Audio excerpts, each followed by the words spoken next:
ማሻአላህ ተባረካላህ ብያለሁኝ። በመጀመሪያ ብዙ ህዝብን ያስጨነቀችው ለይላ እንዲሁም ደግሞ ስንጨነቅ የት ሆነች ምን ሆነች ምንድነው ዝምታው ስንል በቃ ልትገደል ነው። ሱብሃንአላህ ብዙ ነገር የተባለው በስተመጨረሻው ደግሞ ለይላ ኑር ሰቦ አሁን አዲስ አበባ ገብታለች እያሉ ነው። የምሬኔን በጣም ደስ ብሎኛል። ለምን ብዙዎቻችን ስደት ያለው ሀገር ያለው ማለት በሚቻልክ ብዙ ህዝብ ሲጨነቅበትና እንዲሁም ደግሞ ዛሬ ነገ ምን ልትሆን ነው እውነት ልትገደል ነው በቃ ምን ልትሆን ነው ብለን አንዳንድ ጊዜ ተስፋ መቁረጥ አንዳንዴ ደግሞ ይሄንን ገንዘብ ወሰዱ ሰዎች እያሉ ብዙ ሰዎች ብዙ ነገር አውርቶ ነበር። በስተመጨረሻው ነገሩ ሁላ ተሳክቶ አላህ ባለው ሰዓት ሁሉም ነገር ጊዜውን ጠብቆ ማይስተካከል ነገር የለም።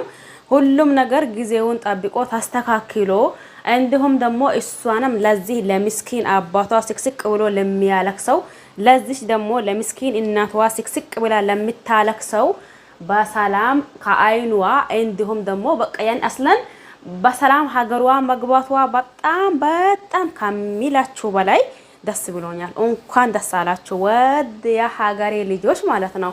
ሲቀጥልም ደግሞ እንደዛ ታዋቂ ዩቲዩበሮች ታዋቂ ቲክቶከሮች የምሬንን ለእናንተ ቃል የለኝም። አላህ ካይር ጀዛችሁን ይክፈላችሁ። ይሄ እንቅስቃሴ ራሱ በዚህ ሚዲያ ነው ያ ገንዘቡላ ያኒ ገንዘቡላ እንዲከፈልም ያደረጉት በዚህ ሚዲያ ነው። ስለዚህ እዚህ ላይ ተሰባስበን አንድ ነገር እናድርግ ስንል ማናደርገውና ማንወጣው ነገር የለም። ለማንኛውም ሰላም አለይኩም ወራህመቱላሂ ወበረካቱሁ። ወድና ተከበራችሁ ወድ ቤተሰቦቼ በሙሉ ሀባይብ እንዴት ናችሁ? ደህና ናችሁ ወይ? እኔ ደህና ነኝ አልሐምዱሊላህ። እናንተስ እንዴት ናችሁ? ሁላችሁንም ሰላም ብያለሁኝ። በያላችሁበት ዓለም ዳርቻ የአላህ ሰላም እንዲሁም እዝነት በረከት ርህራሄ ከእናንተ ጋር ይሁን እያልኩኝ ዛሬ የምሬኔን በጣም ነው ደስ ያለኝ ማለት ነው። በእርግጥ ያኔ ሁላችሁም ደስተኛ ናችሁ፣ ሁላችሁንም ደስ ይላችኋል። ደስ የማይለው ሰው ይኖራል ብዬ አላስብም። እኔ ግን እጅግ ደስታዬን ሁላ መግለጽ እያቀተኝ ነው ማለት ነው። ለምን ስደት ሆነን እንኳን ያ ስቃይና ያ መከራ ተፈራርቆብን ለትንሽ ሰዓት ገባችሁ አይደል? ለትንሽ ሰዓትና ለትንሽ ደቂቃዎች ሲከፋን ምን ያክል እንደምንጨነቅና እንዲሁም ደግሞ የሆነ ነገር እንትን ስንል ምን ያክል እንደሚያደርግ ስላየ ነው። የሷ ደግሞ እንኳን በህይወት መኖሯ በራሱ የምሬኔን ልጅቷ ጎበዝ ናት፣ ጠንካራ ናት ነው ያልኩት ማለት ነው። ምክንያቱም ለምን እዚህ ጋር ዛሬ ይሁን ነገ ሞቷን እየተጠባበቀች ገባችሁ አይደል? ሞቷን እየተጠባበቀች ያለች ልጅ 11 አመት አሁን እናቷ ስታወራ ሰምቻለሁኝ። እንዲሁም ደግሞ አባቷ ስቅስቅ ብሎ ሲያወራ እንዲሁም የኢትዮጵያ ህዝብ እንዲሁም መንግስቶችን የትም ሀገር ሆናችሁ በዚች ልጅ ግዳፍ ያደረጋችሁልኝ የተንቀሳቀሳችሁልኝ ዩቲዩበሮችን ቲክቶከሮችን እንዲሁም ደግሞ ይሄንን ሰምታችሁ መጨከን አልቻላችሁ ያገዛችሁኝ በሙሉ እናመሰግናለን እያሉ የሌላም አባት የሌላም እናት የሌላ አባት አስለን ሂምባ እየተናነቀው ስቅስቅ እያለቀሳ ነገሩን ሁላ እያወራ ደስታቸውንም እየገለጹ ነው ማለት ነው። ስለዚህ በዚህ መሀከል እናንተ የምሬንን የተኛውም አይነት ነገር ቢገጥማችሁና የተኛውም አይነት ነገር ቢገጥመን ከአንዴ ተስፋ መቁረጥ ከአንዴ ደግሞ ይሄ ነገር እንደዛ አልሆነልኝም ማለት ያኒ የሆነ ትግስታችሁ በራሱ እኔ አላቅም ምን እንደሚላችሁ። ለምን አሁን ይሄንን ገንዘቡን ሰባሰቡት ሰዎችን ብዙ ነገር ተብለዋል እና አቡ አሚራ ሌሎችንም ጭምር እና አሲያ ብዙ ነገር ተብለዋል። ያኒ እናንተ ያ ሁላ ጫጫታ ያ ሁላ ወሬ ያኒ ሁሉ ነገር ሲወራ እናንተም ምንም እንትን ሳትሉ ተስፋ ሳትቆርጡ እሷም ደግሞ እዛ ታስራ ምንም አይነት ተስፋ ሳትቆርጥ ዛሬ ይሁን ነገ መሞቷን እየተጠባበቀች የቆየችው ለይላ እንዲሁም ደግሞ በሌላ ዙሪያ ገንዘብ አጂዎች እንዲሁም ገንዘብ አሰባሳቢዎች ብዙ ነገር ተብላችኋል። ያልነውም እኛን ሌላ ሰው አይደለም።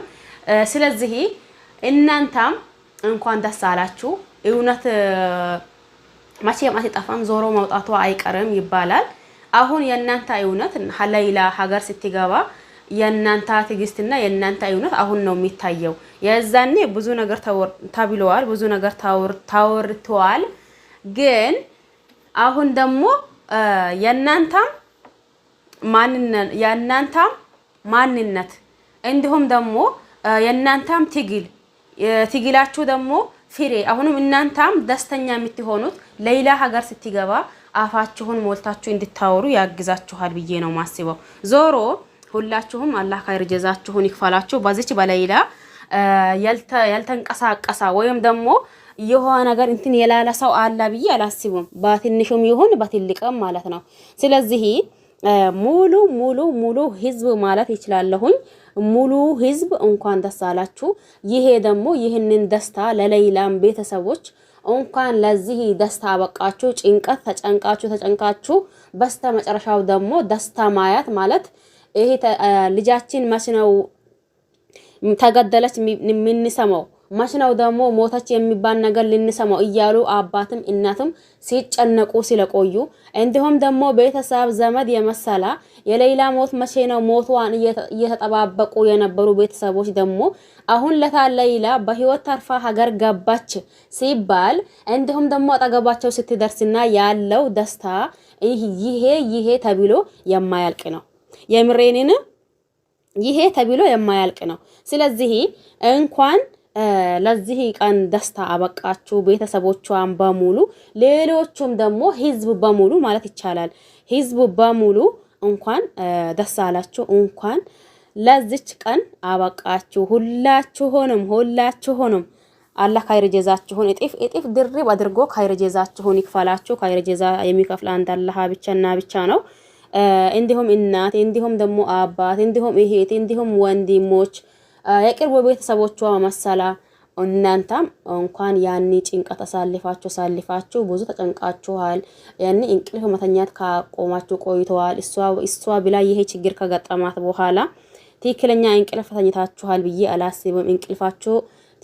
እንቅልፋችሁ ደግሞ በትክክል ስትተኙ ለዚህ ቀን ደግሞ ስላደረሳችሁ እጅግን እናንተ አመስግናችኋል አላህን። አሁንም ደጋግማችሁ እንድታመሰግኑ ልጃችሁ አጠገባችሁ ሆና ሁሉንም ነገር ሚስተካከለው ይሆናል ብዬ አስባለሁ። እናንተም ደግሞ ካላችሁበትና እንዲሁም ከነበራችሁበት ጭንቀትና ከነበራችሁበት መከራ ትወጣላችሁ ብዬ አስባለሁ። አሁን የደስታ ጊዜ ነው እንጂ የማልቀስ ጊዜ ነው ብዬ አላስብም። አንዳንዴ ግን የሆነ ያልጠበቃችሁት ደስታ ሲመጣላችሁ የሆነ ያልጠበቃችሁት ነገር ሲመጣ አለቅሳለሁ ብላችሁ ሳይሆን ሳታስቡት ታለቅሳላችሁ። ሳታስቡት ደግሞ ልክ የሆነ ችግር እንደገጠማችሁ አድርጋችሁ የሚታለቅሱት እንትን አለ። እንደዛ ሆኖባቸው መሰለኝ። ለማንኛውም ሁላችሁንም ማለት እችላለሁኝ እንኳን ደስ አላችሁ። በሌላ ጉዳይ ለተጨነቃችሁና እንዲሁም ደግሞ ለታማችሁ አንዳንድ ያኔ አለ አይደል ጉዳዩ በዚህ ልክ ሲቆይና በዚህ ልክ እንትን ሲሆን እንዴ ምንድነው ችግሩ? ምንድነው ገንዘብ ተሟልቷል አላ እንዴ ምንድነው የሚባለው? ገንዘብ ተሟልቷል አሉ። ከዛስ ደግሞ ምንድነው ችግሩ? ያኔ ብዙ ነገር ነው የተባለው የነበረው። ስለዚህ ሁሉም ነገር ጊዜ አለውና ጊዜውን ጠብቆ ማይስተካከል ነገር የለም። ዛሬ ለታገኝ ጊዜውን ጠብቆ ስለተስተካከለ የምሬንን በጣም ደስ ብሎኛል። እንኳን ደስ አላችሁ በድጋሜ እየተጋገምኩኝ ማለት ነው። እንኳንም ደግሞ እሷንም በሰላም ለሀገሯ አበቃት ኢሊሊሊ ብያለሁኝ። ባያላችሁበት ዓለም ዳርቻ የአላህ ሰላም እንዲሁም ዝነት በረከት ርህራሄ ከእናንተ ጋር ይሁንልኝ እያልኩኝ በሌላ አዲስ ከምንገናኝ ድረስ ቸር ቆዩልኝ። ባይ ባይ።